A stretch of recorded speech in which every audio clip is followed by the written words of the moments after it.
আসসালামু আলাইকুম ওয়া রাহমাতুল্লাহি ওয়া বারাকাতুহু। বিসমিল্লাহ ওয়া সলাতু ওয়া সালামু আলা রাসূলিল্লাহ ওয়া বা'দ। আউযু বিল্লাহি মিনাশ শাইতানির রাজীম। বিসমিল্লাহির রাহমানির রাহিম। ওয়াত-তিনি ওয়াজ-যাইতুনি ওয়া তুরি সিনিন ওয়া হাযাল বালাদিল আমিন। লাকাদ খালাকনাল ইনসানা ফি আহসানি তাকওয়িম। সাদাকাল্লাহুল আযীম। রাব্বি ইশরাহ লি সাদরি ওয়া ইয়াসসির লি আমরি ওয়াহলুল উকদাতাম মিন লিসানি ইয়াফকাহু কওলি।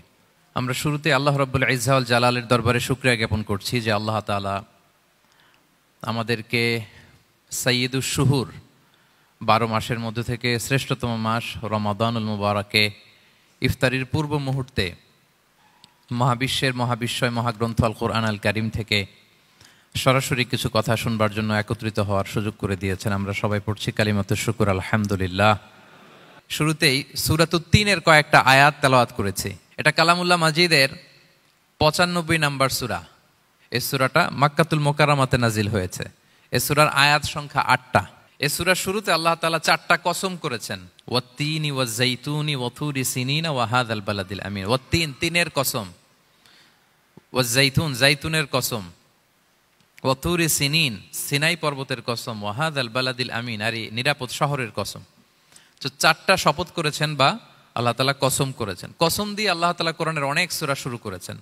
যেমন একটা সূরায় আল্লাহ ফজরের সময়ের কসম করেছেন, আল্লাহ বলেছেন ওয়াল ফাজর। আল্লাহ আকাশের কসম করেছেন ওয়াস সামা ইযাতিল বুরুজ। আল্লাহ তাআলা সূর্যের কসম করেছেন ওয়াশ শামসি ওয়া দুহাহা। এভাবে আল্লাহ তাআলা তার সৃষ্টির অনেক কিছুর কসম করে গুরুত্বপূর্ণ কোনো মেসেজ বা বার্তা আমাদের সামনে হাজির করেন। তো এই সূরাতে আল্লাহ তাআলা 4টা জিনিসের কসম করে একটা খুবই গুরুত্বপূর্ণ বার্তা মানব মণ্ডলীর জন্য এই সূরাতে তিনি হাজির করেছেন। এই সূরাটা আমাদের অনেকেরই মুখস্থ আলহামদুলিল্লাহ, এবং আল্লাহ রাসূল সাল্লাল্লাহু আলাইহি ওয়াসাল্লাম প্রায় বিভিন্ন নামাজে এই সূরাটা তেলাওয়াত করতেন। বারা ইবনে আযিব রাদিয়াল্লাহু তাআলা আনহু উনি বর্ণনা করেন যে আমি একবার এশার সালাতে আল্লাহ রাসূল সাল্লাল্লাহু আলাইহি ওয়াসাল্লামের কণ্ঠে নামাজে সূরা 3 তিনি তেলাওয়াত করেছেন, আমি নিজ কানে শুনেছি, এবং ওনার কণ্ঠ যে এত মধুর ছিল, আমার জীবনে এত সুমধুর কণ্ঠের তেলাওয়াত আমি শুনি নাই। আল্লাহর হাবিব সাল্লাল্লাহু আলাইহি ওয়াসাল্লামের কোরআন তেলাওয়াতের যে কণ্ঠ এত সুমিষ্ট ছিল, এত চমৎকার ছিল, শুধু তেলাওয়াত শুনেই অনেকে শাহাদা পড়ে মুসলমান হয়েছে। আবু জাহেল মক্কায় নিষেধ করতো যে কেউ যাবা না মুহাম্মদের কাছে, সে পাগল, সে গণক, সে মিথ্যাবাদী, সে জাদুকর, সে স্বামী স্ত্রীর মধ্যে বিচ্ছিন্নতা নিয়ে আসে, সে বাবা ছেলেকে আলাদা করে দেয়, তার কাছেই যাবা না। আর সে যা বলে শুনবাই না, কানে আঙ্গুল দিয়ে রাখবা। তো মানুষকে যেটা নিষেধ করা হয় বেশি, মানুষের ওইটার ব্যাপারে আগ্রহ থাকে বেশি। সে যত নিষেধ করতো মানুষ আরো বেশি বেশি যে শুনতো। মানুষকে সে কি বারণ করবে, সে দিনের বেলা নিষেধ করতো, রাতে যে লুকিয়ে লুকিয়ে নিজেই তেলাওয়াত শুনতো। তাহলে চিন্তা করেন যে আল্লাহর হাবিব সাল্লাল্লাহু আলাইহি ওয়াসাল্লামের কোরআনিক রেসিটেশন কত চমৎকার মেলোডিয়াস ভয়েস হলে স্বয়ং আবু জাহাল রাত্রিবেলা লুকিয়ে লুকিয়ে কোরআন তেলাওয়াত শুনতে যেত আল্লাহর হাবিব সাল্লাল্লাহু আলাইহি ওয়াসাল্লামের কণ্ঠে। তো রাসূল সাল্লাল্লাহু আলাইহি ওয়াসাল্লাম সূরাতুত 3টা এশার সালাতে তিনি তেলাওয়াত করেছেন, এই মর্মে হাদিসে পাওয়া যায়। এবং এই সূরাটা একটা ফলের নামে সূরা। 3 একটা ফল, আরব বিশ্বে খুব বেশি হয় 3 ফল। আমরা বাংলাদেশে ডুমুর বলি, ইংরেজিতে ফিগ বলে, ফিগ ট্রি। তো ফলের নামে বেসিক্যালি আল্লাহ তাআলা এই সূরাটাকে, এই চ্যাপ্টারটাকে ডেডিকেট করেছেন। আমরা সূরাকে ইংরেজিতে চ্যাপ্টার বলি। কোরআনে 114টা চ্যাপ্টার, এর মধ্যে এই সূরাটা হচ্ছে ফলের নামে ডেডিকেটেড। বিভিন্ন নামে খুব ইনক্লুসিভ ওয়েতে আল্লাহ তাআলা কোরআনে সূরাগুলো দিয়েছেন। কোরআনে আপনি প্রাণীর নামে সূরা পাবেন, প্রাণী। মানুষের নামে সূরা পাবেন। মানুষের মধ্যে 3 ভাগ, মুমিন, তারপর কাফির, এরপর মুনাফিক, প্রত্যেকের নামে সূরা। সূরাতুল মুমিনুন আছে, সূরাতুল কাফিরুন আছে, আবার সূরাতুল মুনাফিকুন আছে। আমাদের দৃশ্য জগতের সবচেয়ে বড় প্রাণীটা হচ্ছে হাতি, তাই না? এই হাতির নামে একটা সূরা আছে, বলেন তো ওই সূরার নাম কি? সূরা ফিল। তারপর আমরা যে দেখি আমাদের দৃশ্য জগতের সবচেয়ে ছোট প্রাণী হচ্ছে পিঁপড়া, পিঁপড়ার নামে একটা সূরা আছে, সূরা আন-নামল। আন-নামল মানে পিঁপড়ার সূরা। মাকড়সার নামে সূরা আছে, সূরাতুল আনকাবুত। তারপর গোষ্ঠীর নামে সূরা আছে, সূরাতু আলে ইমরান। বংশের নামে সূরা আছে, সূরাতু কুরাইশ, কুরাইশ বংশের নামে সূরা। এইভাবে খুব ইনক্লুসিভ ওয়েতে, এমন কিছু নাই যে আল্লাহ তাআলা উল্লেখ করেন নাই। মা ফাররাতনা ফিল কিতাবি মিন শাই, উল্লেখ করে নাই কোরআনে এমন কিছু নাই, সবকিছু আল্লাহ তাআলা উল্লেখ করেছেন। তো এই সূরাটা হচ্ছে একটা ফলের নামে। ফলটার নাম হচ্ছে 3 ফল। আল্লাহ তাআলা বলছেন ওয়াত-তিন, তিনের শপথ। আমি একবার সরল বঙ্গানুবাদ করি, এরপর আমি তাফসিরে ঢুকি। 3-এর শপথ, ওয়াজ-যাইতুন, যাইতুনের শপথ, ওয়া তুরি সিনিন, সিনাই পর্বতের শপথ, ওয়াহাদাল বালাদিল আমিন, এই নিরাপদ শহরের শপথ। লাকাদ খালাকনাল ইনসানা ফি আহসানি তাকওয়িম, নিশ্চয় আমি মানুষকে খুব চমৎকার সুন্দর অবয়বে সৃষ্টি করেছি। সুম্মা রাদাদনাহু আসফালা সাফিলিন, এরপরে তাকে আবার নিচু থেকে নিচুর দিকে নামিয়ে দিয়েছি। ইল্লাল্লাযীনা আমানু ওয়া আমিলুস সলিহাত, তবে তারা ছাড়া যারা ঈমান এনেছে এবং সৎকর্ম করেছে। ফালাহুম আজরুন গায়রু মামনুন, তাদের জন্য আছে অফুরন্ত পুরস্কার। ফামা ইউকাযযিবুকা বা'দু বিদ্দিন, এগুলো জানার পরও কিসে তোমাকে দিন অস্বীকারের ব্যাপারে উদ্বুদ্ধ করলো? আলাইসাল্লাহু বিআহকামিল হাকিমিন, আল্লাহ তাআলা কি শ্রেষ্ঠ বিচারক নন? সাদাকাল্লাহুল আযীম। এই হচ্ছে এই সূরাটির সরল অনুবাদ। এবার আমরা তাফসিরে ঢুকি। প্রথমে আল্লাহ তাআলা বলেছেন ওয়াত্তিন, তিনের শপথ। তিন মানে তো আমরা জানলাম, তিন মানে ডুমুর। আল্লাহর হাবিব সাল্লাল্লাহু আলাইহি ওয়াসাল্লাম তিনি তিন ফল পছন্দ করতেন এবং এটা ডায়াবেটিক্সের জন্য ভালো, ডায়াবেটিক্স নিয়ন্ত্রণ করে। আমাদের বোনদের যাদের ইররেগুলার মেনস্ট্রুয়েশনাল পিরিয়ড হয়, এটার জন্য এটা খুব ভালো এবং খুব স্ট্রেংথ স্টেমিনা আনে শরীরে। এটা জান্নাতের একটা গাছ। আদম আলাইহিস সালাম এবং হাওয়া আলাইহিস সালামকে যখন আল্লাহ বলেছিল ওয়ালা তাকরাবা হাযিহি শাজারাতা ফাতাকুনা মিনাজ জালিমিন, হ্যাঁ আদম এবং হাওয়া জান্নাতের সব জায়গায় যেতে মন চায় যাও, যা খেতে মন চায় খাও, এই নিষিদ্ধ গাছের কাছে যেও না, তাহলে তোমরা জালিম হয়ে যাবে। শয়তান এসে উল্টা বুঝালো, সে বলল তোমাদের খেতে নিষেধ করছে কেন জানো? আল্লাহ চায় না যে তোমরা জান্নাতে থাকো, আল্লাহ চায় এখান থেকে তোমাদের বের করে দিবে, কিন্তু তোমরা যদি এই গাছের ফল খাও আল্লাহ আর বের করতে পারবে না। দেখছেন শয়তানের অবস্থা? শয়তান কিন্তু নেগেটিভিটি নিয়ে সামনে আসে না, আসে খুব আপনার ওয়েল উইশার হিসেবে, উপদেশ নিয়ে খুব ভালো একটা পজিটিভ ওয়েতে আসে। তো ওনারা খেয়ে ফেললেন এই নিষিদ্ধ গাছের ফল। খাওয়ার ফলে আদম আলাইহিস সালাম, হাওয়া আলাইহিস সালাম, ওনাদের গা থেকে জান্নাতের পোশাকগুলো ঝরে পড়ে গেল। এখন কি দিয়ে ওনারা ওনাদের প্রাইভেটকে ঢাকবেন? তখন ওনারা তাফসির ফি জিলালিল কোরআনে এসেছে যে ওনারা এই তিন গাছের পাতা নিয়ে নিজেদের প্রাইভেট ঢেকেছিলেন। সুবহানাল্লাহ। সেই তিন ফলের কসম আল্লাহ করলেন, ওয়াত্তিন, তিনের শপথ। এরপর আল্লাহ তাআলা বললেন ওয়া জাইতুন, জাইতুনের শপথ। জাইতুন মানে হচ্ছে জলপাই। তো আল্লাহ তাআলা বললেন ওয়া জাইতুন, জাইতুনের শপথ। জাইতুন মানে হচ্ছে জলপাই, ইংরেজিতে আমরা যেটাকে অলিভস বলি। তো আল্লাহ তিনের কসম করলেন এবং অলিভের কসম করলেন।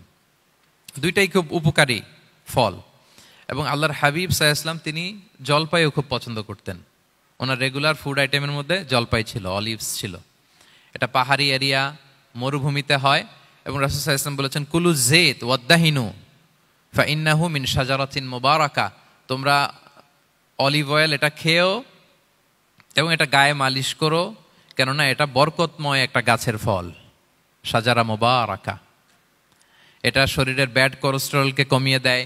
দাড়িতে অ্যাপ্লাই করলে, চুলে অ্যাপ্লাই করলে সহজে পাকে না দাড়ি চুল, এবং স্কিনে অ্যাপ্লাই করলেও স্কিনের জন্য ভালো, স্কিনের জন্য বেশ ভালো। এটা যাদের সুযোগ হয় আপনারা দাড়িতে চুলে অ্যাপ্লাই করবেন, খাবেন। এটা খাওয়াও যায়।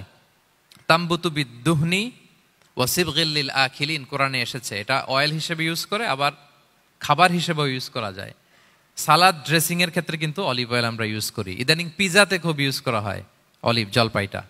তো এটা আপনারা খেতে পারেন, এটা খুবই সুস্বাদু। এবং জলপাই গাছের মানে জাইতুন গাছের ডালের মেসোয়াক খুব ভালো হয়। আল্লাহর হাবিব সাল্লাল্লাহু আলাইহি ওয়াসাল্লাম জাইতুনের ডাল দিয়ে মেসোয়াক করতেন। তিনি বলতেন নি'মা সিওয়াকিয়া জাইতুন, সবচেয়ে শ্রেষ্ঠ মেসোয়াক হচ্ছে জাইতুনের।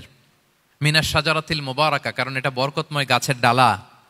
এবং ফাইন্নাহু সিওয়াকি ওয়া সিওয়াকুল আম্বিয়া মিন ক্বাবলি, এই জাইতুনের ডাল দিয়ে আমিও যেমনি মেসোয়াক করি, আমার আগে যত নবী পৃথিবীতে এসেছে সবাই জাইতুনের ডাল দিয়ে মেসোয়াক করতো।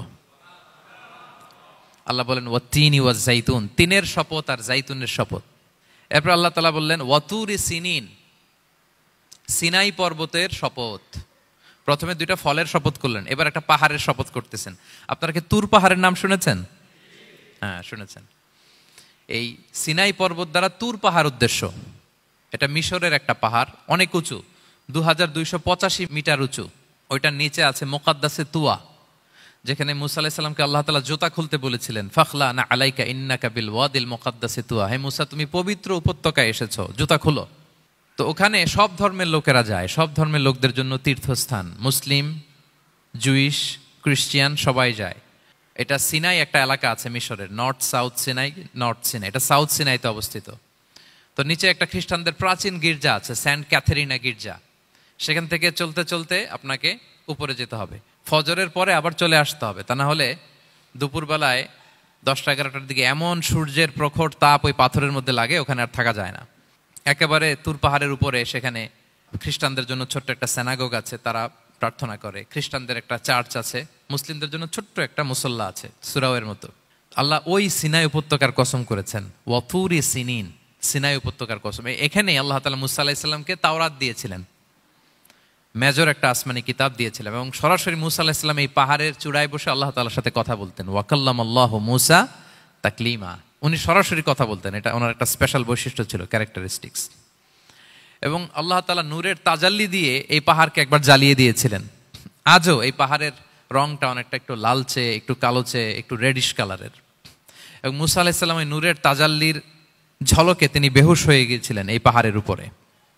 ইয়াজুজ মাহুজ যখন কিয়ামতের আগে আগমন করবে, তখন মুসলমানদের সেন্টার হবে। ঈসা আলাইহিস সালাম মুসলমানদেরকে নিয়ে ওইখানে অবস্থান করবেন, এই তুর পাহাড়ের ওখানে। এবং আল্লাহর হাবিব সাল্লাল্লাহু আলাইহি ওয়াসাল্লামের মেরাজের রাতে ইসরার সময় একটা স্টেশন ছিল এই তুর পাহাড়। জিবরাইল আলাইহিস সালাম এই তুর পাহাড়ে আল্লাহর হাবিব সাল্লাল্লাহু আলাইহি ওয়াসাল্লামকে নামিয়ে বলেছিলেন যে এটা জাবাল মুসা, আপনার ভাই মুসার পাহাড়, আপনি এখানে 2 রাকাত নামাজ পড়েন, দোয়া করেন। আল্লাহর হাবিব সাল্লাল্লাহু আলাইহি ওয়াসাল্লাম এই তুর পাহাড়ে 2 রাকাত সালাত আদায় করেছিলেন এবং দোয়া করেছিলেন। আল্লাহ এই তুর পাহাড়ের কসম কাটলেন, ওয়াতুরি সিনিন, সিনাই পর্বতের কসম, যেখানে তাওরাত কিতাব নাজিল হয়েছিল। এরপর আল্লাহ তাআলা বললেন, ওয়াহাদাল বালাদিল আমিন, আর এই নিরাপদ শহরের শপথ। এই শহর দ্বারা মক্কা শহর উদ্দেশ্য, কারণ রাসূল সাল্লাল্লাহু আলাইহি ওয়াসাল্লাম তখন মক্কায় ছিলেন, মক্কা নগরী। এই শহরের পূর্ব নাম ছিল বাক্কা। মক্কা নগরীকে বলা হয় উম্মুল কুরা, সব শহরের মা, সব শহরের সেন্টার, পৃথিবীর নাভিস্থল। এবং আল্লাহ তাআলা বলেছেন, মান দাখালাহু কানা আমিনা, এখানে যে প্রবেশ করবে সে নিরাপদ। হেরেমের মধ্যে কিন্তু কাউকে আক্রমণ করা যায় না, কোনো খুনিও যদি ঢুকে যায় অ্যাটাক করা যাবে না। তো জাহেলি যুগে এমনটা ঘটতো, কারোর সাথে কারো শত্রুতা হলে, ধরেন যে একজন তার বাবাকে হত্যা করেছে, তো সে তাকে পেয়েছে, ওই লোক বাঁচার জন্য দৌড়াতে দৌড়াতে হেরেমের ভিতরে ঢুকে যেত, কারণ সে জানে যে হেরেমে ঢুকলে সে আমাকে মারবে না। তো পরে সে যখন হেরেম থেকে বেরোতো, আবার তার সাথে যুদ্ধ শুরু হতো। এবং এই শহরের এত মর্যাদার কারণ হচ্ছে, সাইয়েদনা ইব্রাহিম আলাইহিস সালাম তিনি আল্লাহর কাছে দোয়া করেছিলেন যে রব্বি জাআল হাদা বালাদান আমিনা, হে আল্লাহ আপনি এই শহরকে নিরাপদ করেন, ওয়ারযুক আহলাহু মিনাস সামারাত, আর এই শহরের অধিবাসীদেরকে আপনি ফলমূল দিয়ে রিজিকের ব্যবস্থা করেন। এখনো দেখবেন যে সারা পৃথিবীতে যেই ফল নাই, মক্কাতে ওই ফল আছে। সারা পৃথিবী থেকে ফল ওখানে যায়, এবং মক্কার নেইবরিং সিটি তায়েফ, সেখানে অনেক ফল উৎপাদিত হয়, এখানে আসে। নিরাপদ শহর, বালাদান আমিনা। এবং আল্লাহর হাবিব সাল্লাল্লাহু আলাইহি ওয়াসাল্লাম বলেছেন যে এই মক্কা শহর আমার সবচাইতে প্রিয় শহর। বাধ্য হয়ে তিনি যখন হিজরত করলেন মদিনায়, সেদিন বারবার তিনি মক্কার দিকে পেছনে ফিরে ফিরে তাকান, আর কেঁদে কেঁদে তিনি বলতেছিলেন যে মাক্কাতু আহাব্বুল বিলাদ ইলাইয়া, মক্কা আমার কাছে সবচেয়ে প্রিয় নগরী। লাউলা উখরিজতু লামা খারাজতু, আমাকে যদি জোর করে বের করে দেয়া না হতো, আমি কোনোদিন মক্কা ছেড়ে অন্য কোথাও যেতাম না। আল্লাহর হাবিব সাল্লাল্লাহু আলাইহি ওয়াসাল্লামের সবচেয়ে প্রিয় শহর ছিল মক্কা, এবং এটা আল্লাহর হাবিব সাল্লাল্লাহু আলাইহি ওয়াসাল্লামের জন্মস্থান, মাকান মাউলিদির রাসূল। রাসূল সাল্লাল্লাহু আলাইহি ওয়াসাল্লামের বিলাদাত হয়েছে এই শহরে। এবং এই শহরকে আল্লাহ বলেছেন মাসাবাতান লিন্নাসি ওয়া আমনা, মানুষের মিলনস্থল, কেন্দ্রস্থল। সারা পৃথিবী থেকে মানুষ ওখানে যায়। আপনি যে রমাদানে যদি মক্কায় যান, আল্লাহু আকবার, লক্ষ লক্ষ উমরা পালনকারী সেখানে, ইউরোপ থেকে, আফ্রিকা থেকে, অস্ট্রেলিয়া থেকে, এশিয়া থেকে, সারা পৃথিবীর মানুষের মিলনস্থল। ওখানে গেলে আপনি দেখবেন মাসাবাতান লিন্নাসি ওয়া আমনা, নিরাপদ জায়গা এবং মানুষের মিলনস্থল। এটা এখানে এমন মসজিদ আল্লাহ রেখেছেন কাবা ঘরের চারদিকে, এটাকে বলা হয় মসজিদুল হারাম, যে মসজিদে 1 রাকাত সালাত পড়লে 1 লক্ষ রাকাতের সওয়াব হয়। আল্লাহর ঘরকে কেন্দ্র করে তাওয়াফের নির্দেশ দেওয়া হয়েছে, ওয়ালিয়াত তাওয়াফু বিল বাইতিল আতিক। পৃথিবীর কোনো ঘরকে তাওয়াফ করা যায় না, কোনো ঘরকে, এই একটা মাত্র ঘর যেটাকে এর চারদিকে এরকম তাওয়াফ করা যায়। তাহলে এই পবিত্র ঘর, পবিত্র মসজিদ যেই শহরে অবস্থিত, সেই শহরের কসম আল্লাহ করেছেন। আল্লাহ বললেন ওয়াহাদাল বালাদিল আমিন, এই নিরাপদ শহরের কসম, মানে মক্কা শহরের কসম। আমরা আপাত দৃষ্টিতে আমাদের কাছে মনে হচ্ছে 2টা ফলের কসম, একটা পাহাড়ের কসম, একটা নগরীর কসম। আসলে বেসিকলি আল্লাহ তাআলা এই 4টা শপথ দিয়ে 3 নবীর জন্মস্থান, 3 নবীর নবুয়তের কসম করেছেন। কিভাবে সেটা আমি মিলিয়ে দেই। এই যে প্রথমে যে আল্লাহ বলেছেন ওয়াত্তিনি ওয়া জাইতুন, 3 এবং জাইতুনের কসম। পৃথিবীতে সবচেয়ে বেশি 3 এবং জাইতুন কোথায় উৎপন্ন হয় জানেন? ফিলিস্তিনে। কোথায়? শাম দেশে, যেটা হাদিসের পরিভাষায় বলা হয় শাম, বর্তমান ফিলিস্তিন এবং সিরিয়া মিলে। 3 জাইতুন দিয়ে বেসিকলি আল্লাহ তাআলা ফিলিস্তিনের শপথ করেছেন, শাম দেশের শপথ, যেখানকার বেথলহামে ঈসা আলাইহিস সালাম, জেসাস ক্রাইস্ট, তিনি জন্মগ্রহণ করেছেন, ঈসা আলাইহিস সালামের জন্মস্থান। তাহলে 3 জাইতুনের শপথের মাধ্যমে মূলত আল্লাহ তাআলা ঈসা আলাইহিস সালামের জন্মস্থানের শপথ করেছেন, কারণ সেখান থেকে ওহী বিচ্ছুরিত হয়েছে, ওনার কাছে ইনজিল নাজিল হয়েছিল। এবং এই শামের মর্যাদার ব্যাপারে অনেক কথা আল্লাহর হাবিব সাল্লাল্লাহু আলাইহি ওয়াসাল্লাম তিনি বলেছেন। আল্লাহ রাসূল সাল্লাল্লাহু আলাইহি ওয়াসাল্লাম যখন মেরাজে যান, তখন মক্কা থেকে এই শাম দেশে ফিলিস্তিনের বাইতুল মাকদাসে রাসূল সাল্লাল্লাহু আলাইহি ওয়াসাল্লামকে নিয়ে যাওয়া হয়েছিল। এবং রাসূল সাল্লাল্লাহু আলাইহি ওয়াসাল্লাম প্রায় বলতেন, তুবা আলি শাম, শামের জন্য বরকত, কেননা ফেরেশতারা তাদের রহমতের পাখা শাম দেশের উপর বিছিয়ে রেখেছে। এবং তিনি বলতেন, ফিতনার সময় আলাইকুম বিশাম, তোমরা শামে যেও, শামে থেকো। এবং তিনি দোয়া করেছেন, আল্লাহুম্মা বারিক লানা ফি শামিনা, আল্লাহ তুমি আমার শাম অঞ্চলে আল্লাহ তুমি বরকত দিও। এবং হাদিসে এসেছে এই শামই হচ্ছে আরদুল মাহশার, এখানেই হাসর হবে। শাম অঞ্চলকে বিস্তীর্ণ করে এখানেই ময়দানুল মাহশার আল্লাহ তাআলা কায়েম করবেন, হাসরের ময়দান এখানেই হবে। এবং সেখানেই হচ্ছে সানিউল কিবলাতাইন, আমাদের আগের কেবলা কিন্তু বাইতুল মাকদাসের দিকে ছিল, যেটা শামে অবস্থিত, ফিলিস্তিনে বাইতুল মুকাদ্দাস, যেই মসজিদে নামাজ পড়লে 1 রাকাতে 500 রাকাতের সওয়াব। 3টা মসজিদে সালাত পড়লে স্পেশাল ভার্চুর কথা আছে, এর বাইরে আর অন্য মসজিদের বিশেষ কোনো ফজিলত নাই, বাকি সব মসজিদ সমান। এক হচ্ছে মসজিদুল হারাম, 1 রাকাতে 1 লক্ষ রাকাত। 2 নম্বর মসজিদে নববী, 1 রাকাতে 1000 রাকাতের সওয়াব, আর একটা দুর্বল বর্ণনায় 50,000 রাকাতের সওয়াব। 3 নম্বরে এই মসজিদুল আকসা, 1 রাকাতে 500 রাকাতের সওয়াব। এই 3 মসজিদে যেন আমরা যে সালাত আদায় করতে পারি, আল্লাহ তুমি তৌফিক দান করো। 2 মসজিদে তো একেবারেই সহজ যাওয়া, মক্কা মদিনাতে। বাইতুল মাকদাসেও যেন আমরা যেতে পারি, আল্লাহ তুমি সেই পরিস্থিতি আমাদের জন্য তৈরি করে দাও। তো এই বাইতুল মাকদাসের দিকে রাসূল সাল্লাল্লাহু আলাইহি ওয়াসাল্লাম টানা 14 বছর নামাজ পড়েছেন। 14 বছর। প্রথম 13 বছর কোনো সমস্যা হয়নি মক্কায়, কারণ তখন কেবলা বাইতুল মুকাদ্দাস থাকলেও রাসূল সাল্লাল্লাহু আলাইহি ওয়াসাল্লাম সামনে রাখতেন কাবাকে, কেবলা বাইতুল মুকাদ্দাস, কিন্তু তিনি তো মক্কায় ছিলেন নবুয়তির প্রথম 13 বছর, সামনে কাবাকে রাখতেন, তারপরে টু দ্য ডাইরেকশন অফ বাইতুল মুকাদ্দাস। কিন্তু যখন মদিনায় গেলেন তখন তো আর কাবা নাই, তখন রাসূল সাল্লাল্লাহু আলাইহি ওয়াসাল্লাম কাবাকে মিস করতে আরম্ভ করলেন। আর প্রায় আল্লাহর কাছে কামনা করতেন, আমার বংশের গোড়া ইব্রাহিম আলাইহিস সালামের রুট যেখানে, আমার জন্মস্থান, সেই কাবার দিকে যদি আবার কেবলাটা ফিরিয়ে দেয়া হতো। কদ নারা তাকাল্লুবা ওয়াজহিকা ফিস সামা ফালানুওয়াল্লিয়ান্নাকা কিবলাতান তারদাহা। আল্লাহ আয়াত নাযিল করলেন, নবী আপনি আকাশের দিকে তাকিয়ে কি ভাবেন আমি বুঝি, আপনি চান কেবলা যেন আমি মক্কার দিকে ঘুরিয়ে দেই। আল্লাহ তাআলা ঘুরিয়ে দিলেন। আল্লাহ বলেন, ফাওয়াল্লি ওয়াজহাকা শাতরাল মসজিদিল হারাম, এখন থেকে মসজিদুল হারামের দিকে আপনি টু দ্য ডাইরেকশন অফ কেবলা নামাজ পড়বেন। কেবলা চেঞ্জ হয়ে গেল। তো মদিনায় যে 16-17 মাস, আর মক্কায় 13 বছর, মোট 14 বছর আল্লাহর হাবিব সাল্লাল্লাহু আলাইহি ওয়াসাল্লাম এই মসজিদুল আকসার দিকেই হয়েই তিনি নামাজ পড়েছেন। এটা আমাদের আগের কেবলা ছিল। এবং শেষে কিয়ামতের আগে যে মালহামার যুদ্ধ হবে, তখন রাসূল সাল্লাল্লাহু আলাইহি ওয়াসাল্লাম বলেছেন, মালহামার যুদ্ধের সময় মুসলমানদের ফুস্তাদ বা তাবু হবে, শিবির হবে এই ফিলিস্তিনের দামেস্কের পাশে আল গৌতা নামে এক জায়গা আছে, ওই গৌতাতে। এবং ঈসা আলাইহিস সালাম এসে যে দাজ্জালকে হত্যা করবেন, সেটাও ওই শামে, ফিলিস্তিনের বাবুল লুদ এখনো একটা জায়গা আছে, ওই জায়গাটার নাম এখনো বাবুল লুদ, ওখানে তিনি দাজ্জালকে হত্যা করবেন। এবং সেখানে একটা সাদা মিনারা আছে, ফেরেশতার পাখায় ভর করে ঈসা আলাইহিস সালাম তখন সেখানে নেমে আসবেন, ওই ফিলিস্তিনের ওই শাম দেশের ওই মিনারার পাশে তিনি এসে পৃথিবীতে তিনি নুজুল করবেন, নুজুল ঈসা আলাইহিস সালাম। তো 3 এবং জাইতুনের কসম করে বেসিকলি আল্লাহ তাআলা ঈসা আলাইহিস সালামের জন্মস্থানের কসম করেছেন, কারণ 3 এবং জাইতুন, ডুমুর এবং জলপাই, অলিভ কোন দেশে বেশি হয়? শাম দেশে। আওয়াজ করে বলেন কোন দেশে? বর্তমান ফিলিস্তিন এবং সিরিয়া, এবং ওই ভূখণ্ডে আল্লাহ নবী ঈসা আলাইহিস সালামের জন্মস্থান। তাহলে এই 2 ফলের কসম করে বেসিকলি আল্লাহ তাআলা ঈসা আলাইহিস সালামের জন্মস্থানের কসম করেছেন। ওনার প্রতি নাজিল হওয়া যে তাওরাত ইনজিল গ্রন্থ, এই রেভেলেশনের কসম করেছেন। আচ্ছা, এরপরে ওয়াতুরি সিনিন, সিনাই পর্বতের কসম।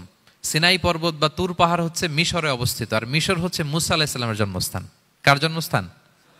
মুসা আলাইহিস সালামের জন্মস্থান। তাহলে ওয়াতুরি সিনিন, তুর পাহাড়ের কসম বুঝিয়ে আল্লাহ তাআলা মূলত মুসা আলাইহিস সালামের জন্মস্থানের কসম করেছেন, যেখানে তাওরাত নাজিল হয়েছে। এরপরে ওয়াহাদাল বালাদিল আমিন, এ নিরাপদ শহর বলে আল্লাহ তাআলা মক্কা শহরকে বুঝিয়েছেন। আর মক্কা কার জন্মস্থান বলেন তো? মুহাম্মদুর রাসূলুল্লাহ সাল্লাল্লাহু আলাইহি ওয়াসাল্লাম, সাইয়্যিদুল মুরসালিন, খাতামুন নবিয়্যিন, রাহমাতাল লিল আলামিন, হাবিবুল্লাহ মুহাম্মদুর রাসূলুল্লাহ সাল্লাল্লাহু আলাইহি ওয়াসাল্লামের জন্মস্থান। তাহলে এই 4টা আয়াতে 4টা শপথের মধ্য দিয়ে মূলত আল্লাহ তাআলা ঈসা আলাইহিস সালামের জন্মস্থান, মুসা আলাইহিস সালামের জন্মস্থান এবং মুহাম্মদ সাল্লাল্লাহু আলাইহি ওয়াসাল্লামের জন্মস্থান, যেই 3টা এলাকায়, ভূখণ্ডে 3টা মেজর ওহী নাজিল হয়েছে। এক তো ঈসা আলাইহিস সালামের কাছে নাজিল হয়েছে ইনজিল কিতাব, আর একটা হচ্ছে তাওরাত। তাওরাত এমন কিতাব যে কিতাব দিয়ে হাজার হাজার নবীরা ফয়সালা করেছেন। বনি ইসরায়েলের অনেক নবীর উপর কোনো কিতাব নাজিল হয়নি, তার মানে তারা রসুল ছিলেন না, তারা নবী। তারা সবকিছু তাওরাত দিয়েই ফয়সালা করতেন। আর রাসূল সাল্লাল্লাহু আলাইহি ওয়াসাল্লামের উপর কোরআন নাজিল হয়েছে। তার মানে প্রথম 4টি শপথ দিয়ে বেসিকলি ইনজিলের শপথ, তাওরাতের শপথ এবং কোরআনের শপথ। বুঝতে পেরেছেন সবাই? আল্লাহ ওহির শপথ করেছেন। দেখেন, ফল, পাহাড়, নগরী মাড়িয়ে সারা পৃথিবী ঘুরিয়ে আপনাদেরকে শেষ পর্যন্ত ইনজিল, তাওরাত এবং কোরআনে নিয়ে আসছেন আমার সাথে আসছেন। হ্যাঁ, এই রেভেলেশনের শপথ আল্লাহ করেছেন। তাহলে ওয়াত্তিনি ওয়াজাইতুনি ওয়াতুরি সিনিনা ওয়া হাযাল বালাদিল আমিন, এই 4 আয়াতে 4টা শপথের মধ্য দিয়ে মূলত আল্লাহ তাআলা আসমান থেকে নাজিল হওয়া যে ওহী, এই ওহীর শপথ অথবা ওহী যেই ভূখণ্ডে নাজিল হয়েছে সেই ভূখণ্ডগুলোর শপথ করে আল্লাহ একটা গুরুত্বপূর্ণ কথা বলবেন। সেটা কি? আল্লাহ তাআলা বললেন, লাকাদ খালাকনাল ইনসানা ফি আহসানি তাকওয়িম, আর আমি মানুষকে অত্যন্ত চমৎকার অবয়বে সৃষ্টি করেছি, চমৎকার গঠনে, চমৎকার স্ট্রাকচারের ডিজাইনে সৃষ্টি করেছি। মানুষের দৈহিক অবকাঠামো গঠন এটা যেমনি চমৎকার, মানুষের ইন্টেলেকচুয়াল কাঠামো এটা চমৎকার, মানুষের আচরণগত যে বিহেভিয়ারাল ট্রেটস, ক্যারেক্টারিস্টিক্স এটাও চমৎকার। প্রত্যেক দিক থেকে আল্লাহ তাআলা নান্দনিকভাবে মানুষকে তিনি তৈরি করেছেন। আমরা যদি দেহের কথা বলি, হিউম্যান অ্যানাটমি নিয়ে যাদের ধারণা আছে, আপনি শুনলে অবাক হবেন এত জটিলভাবে আমাদের দেহটা ফাংশন করে। ঠিক যেই মুহূর্তে আমি কথা বলতেছি আমার ব্রেইন সচল, আমার নার্ভ সিস্টেম সচল, হেয়ারিং সিস্টেম, স্মেলিং সিস্টেম, আমার এই যে হার্ট সচল, সিস্টোলিক ডায়াস্টোলিক অলিন্দ নিলয় হচ্ছে, আমার লাং কাজ করতেছে, কিডনি ইজ ওয়ার্কিং পারফেক্টলি, সব কিছু কাজ করতেছে। এত সূক্ষ্মভাবে আমাদের দেহটা কাজ করে, এটাকে ইংরেজিতে বলে মরফোলজি, আকৃতি সংক্রান্ত যে বিদ্যা। এটা নিয়ে যদি আপনি দেখেন যে মানুষের হাত কিভাবে কাজ করে, মানুষের পা কিভাবে কাজ করে, মানুষের হিউম্যান ব্রেইন কিভাবে কাজ করে, আপনি অবাক হবেন। এবং আল্লাহর যে সেট আপ, লাকাদ খালাকনাল ইনসানা ফি আহসানি তাকওয়িম, নিশ্চয় আমি মানব জাতিকে চমৎকার অবয়বে তৈরি করেছি। আপনি যদি অবয়বটা দেখেন, আমাদের স্ট্রাকচার এর চেয়ে সুন্দর করে আর তৈরি করা যেত না, এর চেয়ে সুন্দর আর হতে পারে না। যেখানে যা দেয়ার, মাথার চুল থেকে পায়ের নখ পর্যন্ত, আপনি একটা ডিজাইনে, স্ট্রাকচারে, সেট আপে আপনি ভুল ধরতে পারবেন না। যেখানে যেটা দরকার, আপনি একটু খেয়াল করে দেখেন যে এই যে আমাদের চোখ, চিকিৎসা বিজ্ঞান বলতেছে যে মানুষ 10 মিলিয়নেরও বেশি রং শনাক্ত করতে পারে। Human eyes can identify more than 10 million colours.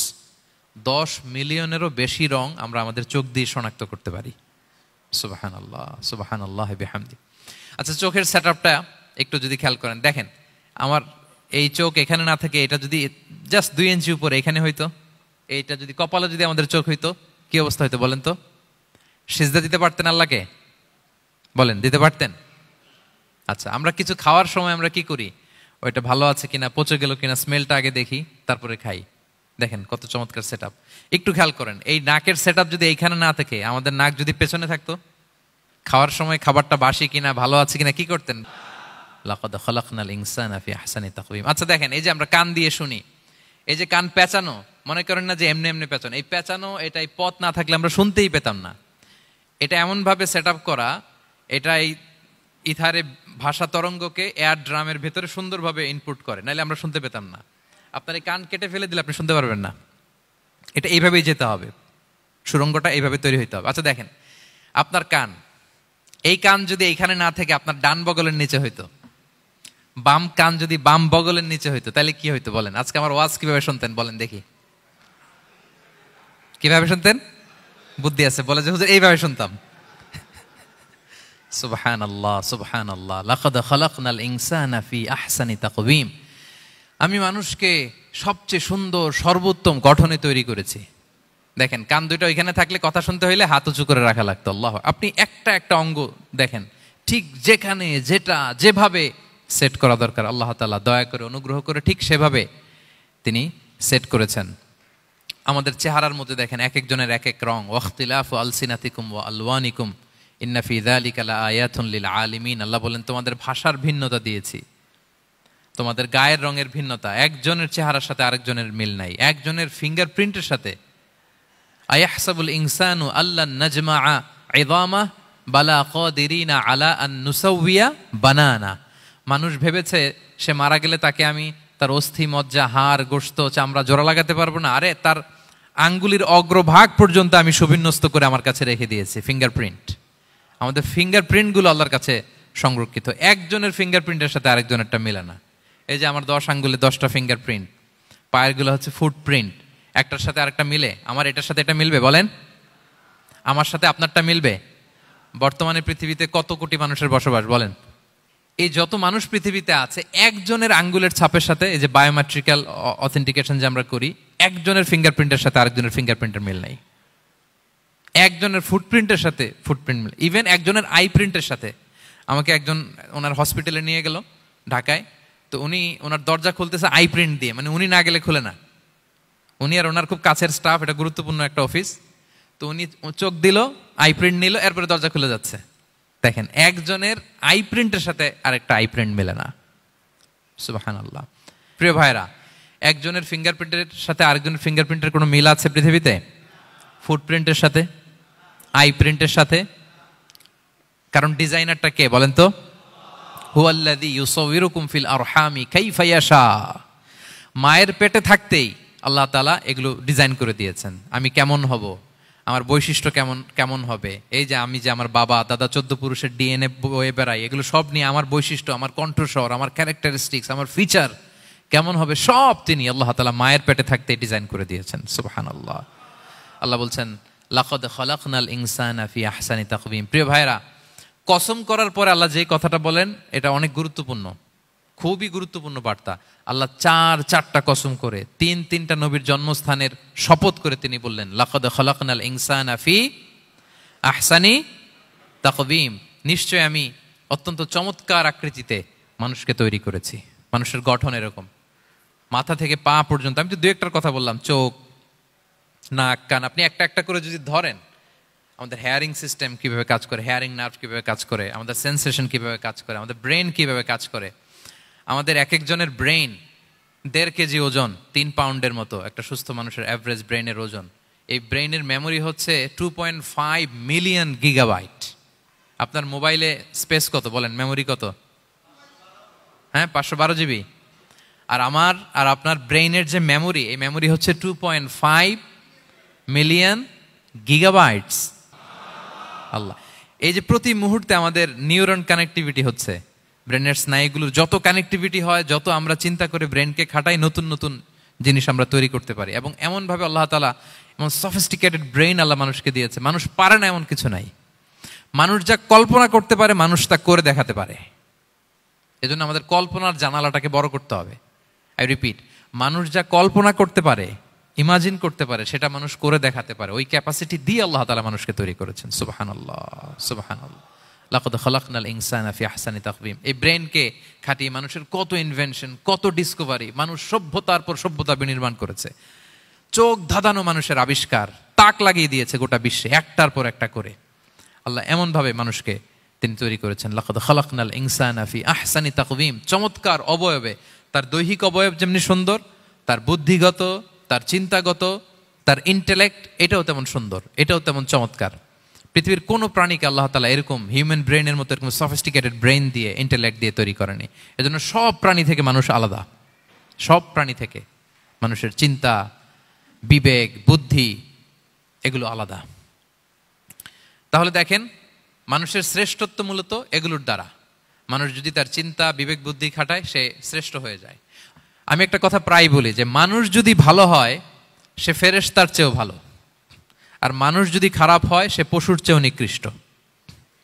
আল্লাহ বলেন, উলাইকা কাল আনআমি বাল হুম আদাল লাহুম কুলুবুল লা ইয়াফকাহুনা বিহা ওয়া লাহুম আ'য়ুনুল লা ইউবসিরুনা বিহা ওয়া লাহুম আযানুল লা ইয়াসমাউনা বিহা উলাইকা কাল আনআমি বাল হুম আদাল। তাদের হৃদয় আছে, ওটা দিয়ে অনুধাবন করে না সত্যকে। চোখ আছে, ওটা দিয়ে সে সত্যটা দেখে না। কান আছে, হকের কথা শোনে না। উলাইকা কাল আনআম, আল্লাহ বলেন তারা প্রাণীর মতো, চতুষ্পদ জন্তুর ন্যায়। শুধু অতটুকুই না, বাল হুম আদাল, তারা তার চেয়েও নিকৃষ্ট, তার চেয়েও নিকৃষ্ট।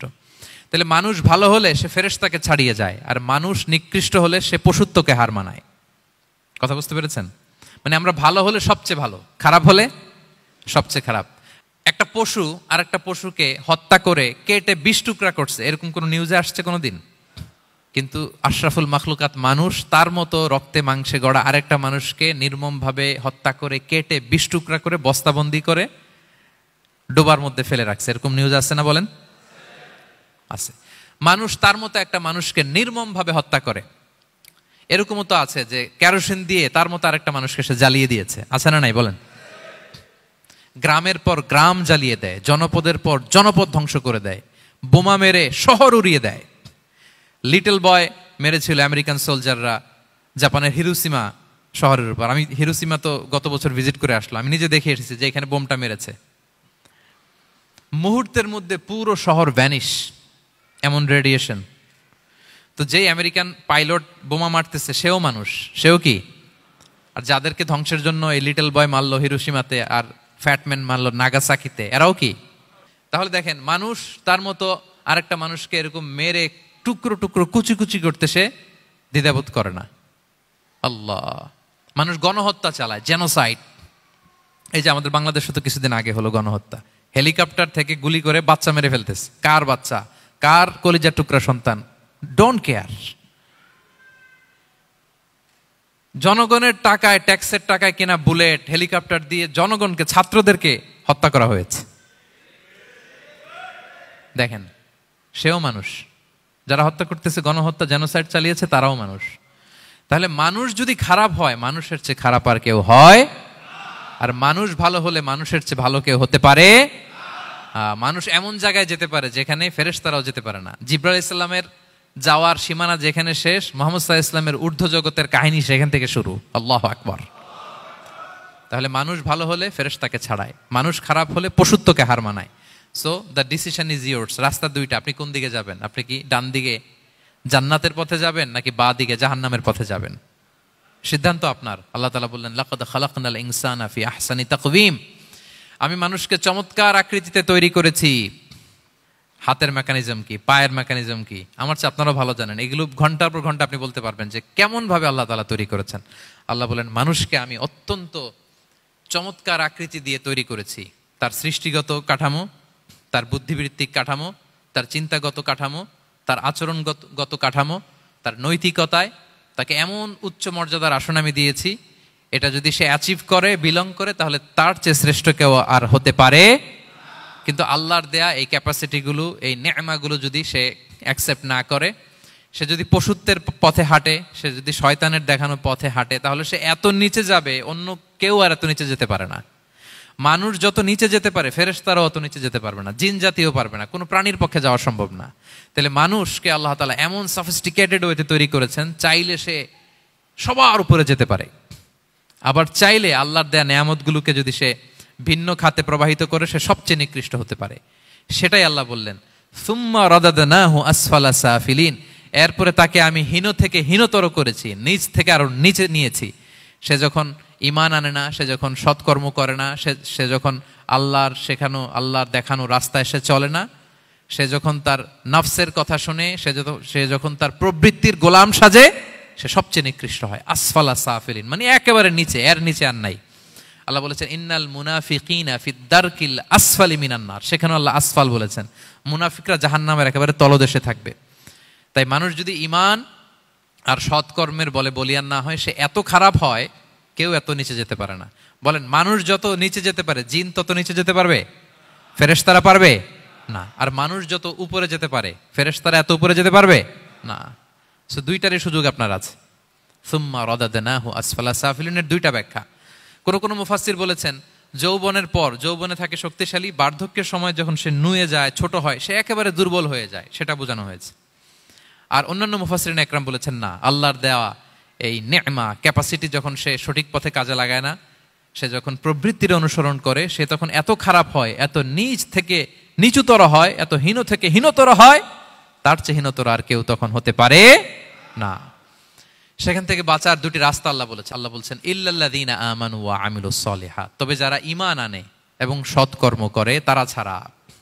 তারা ওই নিচু থেকে নিচুতর নয়, তারা শ্রেষ্ঠতর। ঈমান এবং সৎকর্ম, ঈমান এবং আমলে সালেহাত। কোরআনের অনেক জায়গায় আপনি আয়াতটা পাবেন, ইন্নাল্লাযীনা আমানু ওয়া আমিলুস সলিহাতি কানাত লাহুম জান্নাতুল ফিরদাউসি নুজুলা। নিশ্চয়ই যারা ঈমান এনেছে, সৎকর্ম করেছে, তাদের জন্য আমি জান্নাতে ফেরদাউস রেখে দিয়েছি। তা আল্লাহ বলেন তারা নিকৃষ্ট হবে না যারা ঈমান এনেছে, সৎকর্ম করেছে। যারা কি এনেছে? ঈমান। আর কি করেছে? সৎকর্ম করেছে। ইল্লাল্লাযীনা আমানু, যারা ঈমান এনেছে, সৎকর্ম করেছে, ফালাহুম আজরুন গায়রু মামনুন, তাদের জন্য রয়েছে অফুরন্ত পুরস্কার, মানে জান্নাত। তাদের জন্য কি? ওই জান্নাতে যেতে আমরা চাই কি চাই না বলেন? রাস্তা কয়টা? এটা চলে গেছে ডান দিকে, এটার গন্তব্য হচ্ছে ডেস্টিনেশন জান্নাতুল ফেরদাউস। আর এটা শয়তানের পথ, এটা আপনার প্রবৃত্তির দেখানো পথ, এটা চলে গিয়েছে জাহান্নামে। So now the decision is years. আপনার ডিসিশন, কোন দিকে যাবেন, ডানে না বায়ে? জান্নাতে না জাহান্নামে? জান্নাতে যেতে চাই আমরা। ফালাহুম আজরুন গায়রু মামনুন, তাদের জন্য আছে অফুরন্ত নেয়ামত, অফুরন্ত পুরস্কার। আমরা যেন সেই পুরস্কার লাভে ধন্য হতে পারি, আমরা সবাই বলি আমিন। আল্লাহ বলেন এইভাবে 4টা কসম করার পরে, এত গুরুত্বপূর্ণ বার্তা হাজির করার পরে, তোমার ঘুমন্ত বিবেককে জাগিয়ে তোমাকে বার্তা দেওয়ার পরেও কিভাবে তুমি অস্বীকার করতে পারো আখিরাতকে? ফামা ইউকাযযিবুকা বা'দু বিদ্দিন, এরপরেও কোন বিবেকে, কোন আকলে, কোন সাহসে তুমি কর্মফল দিবসকে অস্বীকার করো?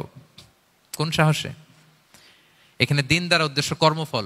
ভালো করলে যে ভালো পাবে, খারাপ করলে যে খারাপ পাবে, দিনের অনেক অর্থ, এটার তাফসিরে গেলে সময় কুলাবে না। ফামা ইউকাযযিবুকা বা'দু বিদ্দিন, এরপরেও কর্মফলকে অস্বীকার করার সাহস তুমি কোত্থেকে পাও?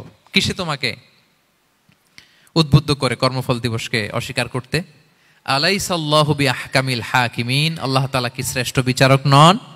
সূরা আবু দাউদে আল্লাহর হাবিব সাল্লাল্লাহু আলাইহি ওয়াসাল্লাম বলেন, কেউ যদি সূরাতুত তিন তেলাওয়াত করে, করতে করতে যদি শেষ আয়াতে চলে আসে, আর সে যখন পড়ে আলাইসাল্লাহু বিআহকামিল হাকিমিন, আল্লাহ তাআলা কি শ্রেষ্ঠতম বিচারকদের মধ্যে সর্বশ্রেষ্ঠ বিচারক জাজ নন, তখন সে যেন উত্তর দেয়, এটা তো আল্লাহর প্রশ্ন। আলাইসাল্লাহু বিআহকামিল হাকিমিন, আল্লাহ আমাদেরকে প্রশ্ন ছুড়ে দিয়েছেন যে আল্লাহ তাআলা কি শ্রেষ্ঠ বিচারক নন? তখন যে তেলাওয়াত করে সে যেন বলে বালা বালা ওয়া আনা আলা যালিকা মিনাশ শাহিদিন। বালা মানে অবশ্যই, হ্যাঁ আল্লাহ অবশ্যই আপনি শ্রেষ্ঠ বিচারক, আর আপনি যে শ্রেষ্ঠতম বিচারকের সাক্ষী আমি দিচ্ছি, এই ঘোষণা আমি দিচ্ছি। পড়েন সুবহানাল্লাহ। আপনি দেখবেন মসজিদুল হারামে, হারামাল মাক্কিতে যখন তেলাওয়াত করে ইমাম সাহেবরা, এই আয়াতের পরেই যদি রুকুতে যায়, দেখবেন ফিস ফিস করে বলে যে বালা বালা ওয়া আনা আলা যালিকা মিনাশ শাহিদিন। আমি নিজে শুনেছি, দেখবেন ওনার এটা পরে, কারণ আল্লাহ এখানে প্রশ্ন ছুড়ে দিয়েছেন, আর উত্তর হিসেবে বলতে হবে বালা ওয়া আনা আলা যালিকা মিনাশ শাহিদিন, আল্লাহ অবশ্যই আপনি শ্রেষ্ঠ বিচারক। আল্লাহর চাইতে শ্রেষ্ঠ বিচারক আর হতে পারে? আমরা কত লাকি যে আল্লাহর আহকামুল হাকিমিন হিসেবে বিচারক পেয়েছি। হ্যাঁ, আমাদের বিচার যদি অন্য কেউ করতো, নিজেরা যদি নিজেদের, আল্লাহ যদি বলতো তোরটা বিচার তুই কর আর তোরটা তুই কর, কি অবস্থা হয়তো বলেন? যার সাথে যার শত্রুতা আছে ওইখানে দেখাই দিত। কিন্তু আমরা বিচারক হিসেবে পেয়েছি কাকে? আল্লাহ কি পার্সিয়ালিটি করবে বিচারে? স্বজন প্রীতি করবে? কারো উপর জুলুম করবে? কাউকে ঠকাবে? আল্লাহ বলেন ওয়ামা আনা বিযাল্লামিল লিল আবিদ, আমি কখনো আমার বান্দার উপর জুলুম করি না, জুলুম করি না। নাদাউল মাওয়াজিনাল কিসতা লিয়াউমিল কিয়ামা, কিয়ামতের দিন আমি মিজান নামে এমন এক ন্যায় বিচারের মানদণ্ড স্থাপন করব, ফালা তুযলামু নাফসুন শাইআ, এক বিন্দু পরিমাণ কেউ মাজলুম হবে না, এক বিন্দু পরিমাণ কেউ মাজলুম হবে না। এজন্য দুনিয়াতে যদি বিচার না পান, আল্লাহর দরবার বিচারটা দিয়ে রাখেন, সেদিন বিচার হবে। আহকামুল হাকিমিন আপনারা ঠকাবে না। দুনিয়াতে বিচার পান নাই, মাজলুম হয়েছেন, মানুষ ভুল বুঝছে, কেউ আপনারে ঠিক মতো বুঝে নাই, আপনার কথাটা কাকে বলবেন? বিপদে পড়লে ক্রাইসিস মোমেন্টে কাকে শেয়ার দিবেন? না ফেসবুকে শেয়ার দিবেন? আমরা তো ফেসবুকে শেয়ার দিয়ে দিই এখন। ফেসবুকে শেয়ার দেওয়ার আগে, বন্ধুকে শেয়ার দেওয়ার আগে, স্ত্রীর কাছে শেয়ার করার আগে আমার সমস্যার কথা আগে শেয়ার করব কাকে? কারণ আলাইসাল্লাহু বি আহকামিল হাকিমিন, আল্লাহ বলছেন আমি কি শ্রেষ্ঠ বিচারক নই? বালা বালা ইয়া রব ওয়া আনা আলা যালিকা মিনাশ শাহিদিন, অবশ্যই আল্লাহ আপনি শ্রেষ্ঠ বিচারক। ক্লিয়ার হয়েছে না সবার কাছে? শপথ কয়টা ছিল? 4টা। মূলত নবুয়তের শপথ, তাই না? নবুয়ত আমাদের জন্য সবচাইতে বড় নেয়ামত, কারণ নবীরা যদি আমাদেরকে এই তথ্যগুলো না দিতেন, আমরা জান্নাত জাহান্নাম চিনতাম? ভাইরা বলেন তো, আখেরাত চিনতাম? এই যে আখেরাত হবে, পুলসিরাত হবে, day of judgement, day of accountability, আল্লাহর সুপ্রিম কোর্টের কাঠ গড়ায় পাই টু পাই হিসাব দিতে হবে, নবীরা না এসে বললে আমরা এত বুঝতাম না। নবীরা জান্নাত জাহান্নাম চিনিয়েছে, আল্লাহর বিশদ পরিচয় আমাদের সামনে তুলে ধরেছে। আখিরাতের পরিচয়, লাইফ আফটার ডেথ কিরকম হবে, সবকিছু আমাদের কাছে তুলে ধরেছে। সো নবুয়ত আল্লাহ তাআলার পক্ষ থেকে অনেক বড় নেয়ামত। 2 নম্বর নেয়ামত হচ্ছে আল্লাহ তাআলা আমাদেরকে যে ক্যাপাসিটি দিয়েছে, বুদ্ধিমত্তা, ইন্টেলেক্ট, বিচার বিশ্লেষণ, যেটা দিয়ে আমরা অন্যান্য সব প্রাণী থেকে আলাদা, এটাও আল্লাহর বড় নেয়ামত। এই নেয়ামতের শুকরিয়া যেন আমরা করি। এবং আমি যেটা বলেছি, মানুষ যেটা কল্পনা করতে পারে সেটা সে করেও দেখাতে পারে। সো আল্লাহ তাআলা যাকে যেই কোয়ালিটি দিয়েছে, ক্যাপাসিটি দিয়েছে, আমরা যেন এই নেয়ামতের শুকরিয়া করি। নেয়ামতের শুকরিয়া করলে এই নেয়ামত দেওয়ার ধারাবাহিকতা এটা বাড়িয়ে দেয় কে? লা ইন শাকারতুম লা আযীদান্নাকুম ওয়া লা ইন কাফারতুম ইন্না আযাবি লাশাদীদ। শুকরিয়া করলে নেয়ামত আরো বাড়িয়ে দেব। তাহলে প্রথম নেয়ামত ছিল নবুওয়াত, প্রফেটহুড, প্রফেসি। এটা অনেক বড় নেয়ামত। এই রেভেলেশন এসে আমাদেরকে এনলাইটেন করেছে। তা না হলে আমাদের গডকে, গডের ফিচার কি, আখেরাত কি, জান্নাত কি, জাহান্নাম কি, the concept of punishment, concept of আখেরা, কিছুই আমরা ভালোভাবে বুঝতাম না। এটার শপথ আল্লাহ করেছেন। আল্লাহ আমাদেরকে নেয়ামত দিয়েছেন, ক্যাপাসিটি দিয়েছেন, সক্ষমতা দিয়েছেন, সবচাইতে সফিস্টিকেটেড ব্রেন দিয়ে তৈরি করেছেন। এটা একটা বড় নেয়ামত। এবং রাস্তা দেখিয়ে দিয়েছেন, হয় ডানে নয় বায়ে। এবং তিনি আশ্বাস দিয়েছেন যে তোমাদেরকে সঠিক ফায়সালার মাধ্যমে বিচার করা হবে সেদিন। তাই আমাদের বিপদে আপদে সব সময় আমরা যেন ফরিয়াদ করি এক মহান সত্তার কাছে। বলুন তো আওয়াজ করে, তিনি কে? আল্লাহর কাছে যেন আমরা ফরিয়াদ করি। আল্লাহ তাআলা আমাদের সবাইকে কথাগুলো বুঝা আর আমল করার তৌফিক দান করুক। হাযা মা ইনদি ওয়াল ইলমু ইনদাল্লাহি আলাইহি তাওয়াক্কালতু ওয়া ইলাইহি উনীব। সুবহানাকাল্লাহুম্মা ওয়া বিহামদিকা আশহাদু আল্লা ইলাহা ইল্লা আনতা আস্তাগফিরুকা ওয়া আতুবু ইলাইক।